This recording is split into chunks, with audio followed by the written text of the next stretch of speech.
Empires of the Undergrowth is back with a free play mode. Let's check this out and see what it's all about.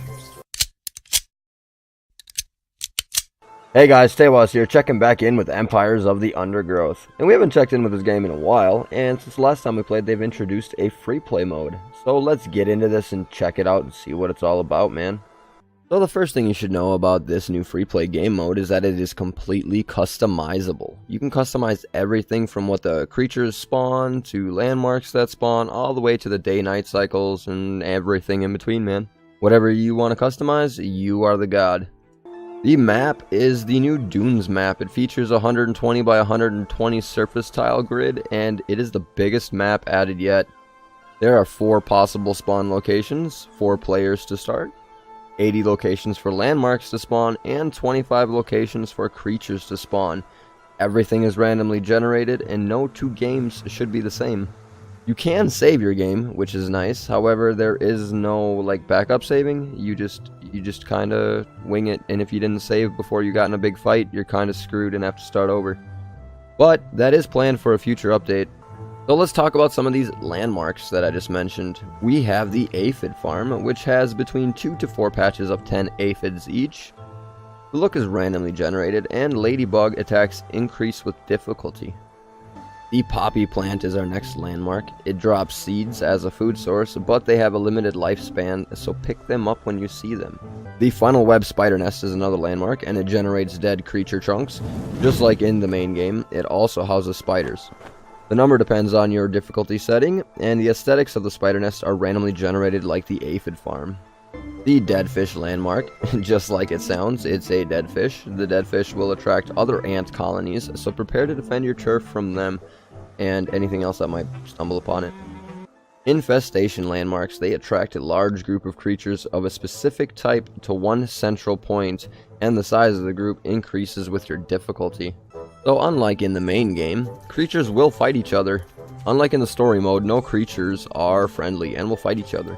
There are exceptions. Some smaller creatures will not attack the larger ones, and some of the larger ones will completely ignore the smaller ones.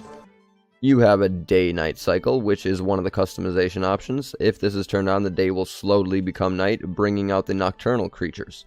With it, as night becomes day again, the diurnal creatures emerge. A full 24-hour cycle lasts 30 minutes in-game. You need to harvest everything you kill within 3 minutes, or the food will spoil and disintegrate. So like the poppy seeds and anything else, if it pops up, it will probably spoil in 3 minutes if you don't collect it. So one of the craziest things is the uber creatures. There are 4 uber creatures right now. The hermit crab, the beach tiger beetle, the devil's coach horse adult, and the beach wolf spider. They can be identified by the red glow on their back, their bigger size, and the message that pops up on the screen. Though I found the message a little hard to spot and usually found them by accident rather than by the message. So now that we're done with the landmarks, let's talk about the attack waves. Turning on this setting will ramp up the difficulty a little more. After an initial setup period of 12 minutes, you will get attacked by waves of enemies every 5 minutes. The waves get harder with each one, making survival less likely every 5 minutes. Another setting is the soft population cap. There is a population limit, but with this setting activated, you can build past it for an increased cost. So then what's the point of free play mode?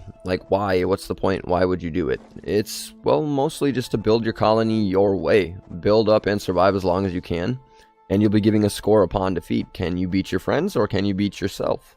So with some of these options and settings can change the score you receive upon defeat. The nest invasion increases your score by 50%.